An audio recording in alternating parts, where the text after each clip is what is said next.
Мырзағали Айтжанов ұлттық құрамадан кетті. Енді біздің бокстың жағдайы қандай болмақ? Бірге сөйлесеміз.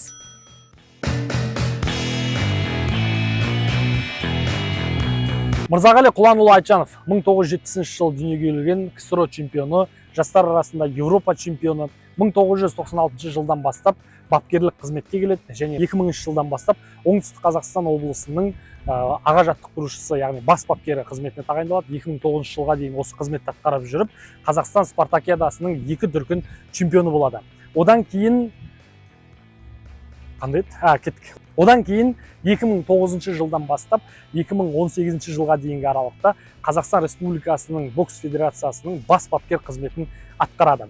Осы жыл аралықтарында 2 олимпиада өткізді, 2012 жылы және 2016 жылы. Ол жылдарда өздеріңіз білесіздер, бокстан бізде бір алтыннан болған болатын. Серік Сәпиев және Данияр Елеусінов. Одан кейін бізде Токио олимпиадасы өтті. Ол 2018 жылы бас бапкерліктен кеткеннен кейін, біздің Токио олимпиадасы біткеннен кейін барлығымыз шуладық. Мырзағали ағайда характер бар еді. Мырзағали ағайдың көрдіңіздер, Сәкенді ғана алып барып, бірақ Сәкен қола алды.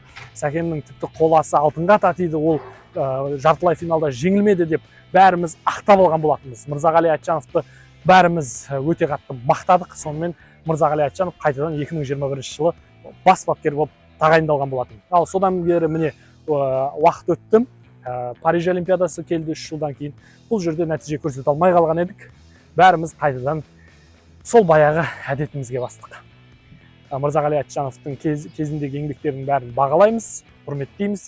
Бірақ қазір оның қолынан ештеңе келмейді деп бәріміз пікірлерді жаудырып жатырмыз. Бұл әрине өкінішті, бірақ шынымен де менің де пікірім дәл сондай. Методика ескірді. Бұған дейінгі қаншама еңбектердің барлығын біз бағалаймыз. Мырзағали Айтжанов осы уақытқа дейін жақсы атақтарды иеленді және одан бөлек біздің бокс үшін өте көп еңбек сіңірді. Бірақ өкінішке орай әлемнің стилі жаңарып жатыр, әлемнің дамуы тіпті қарқынды жүріп жатыр. Бразилия, Индия сияқты мықты мемлекеттер пайда болды бокста. Сондықтан бұның барлығын елеп ескеріп, жаңашылдыққа көзі ашық, жаңа бапкер келеді дегенге сенім мол. Дәл қазір Шахмұрат Мүтәліп осыдан 4 ай бұрын Қазақстан бокс федерациясының президенті болып сайланған болатын. Енді ары қарайғы шешімдерді осы кісі қабылдайды.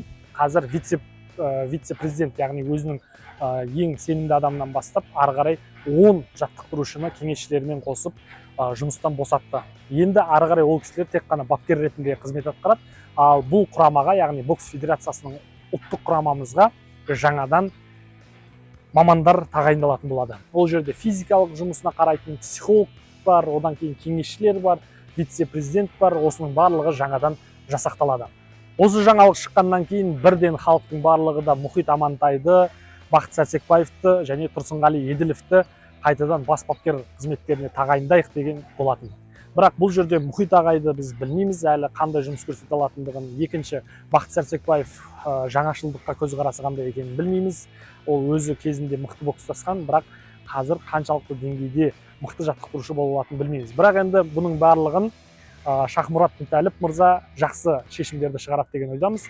Соның арқасында кеше ғана бір шешім шықты, ол Тұрсынғали Еділовті бокс федерациясының кеңесшісі етіп тағайындады. Бұның да өзіндік себебі бар. Себебі бұл кісі тренер бола алмайды, себебі жасы келіп қалды. Не дегенмен 1959 жылғы кеңесші қызметін жақсы атқарады деп ойлаймыз. Себебі кезінде 2000 жылы Сидней олимпиадасында 4 медаль алып берген болатын бұл кісі бізге.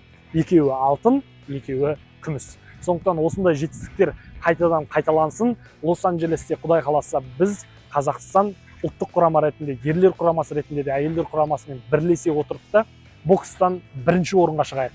Командалық есепте бірінші орынмен аяқтайық. Сол үшін де боксшыларымызға, спортшыларымызға, командаға, федерацияға үлкен сәттілік.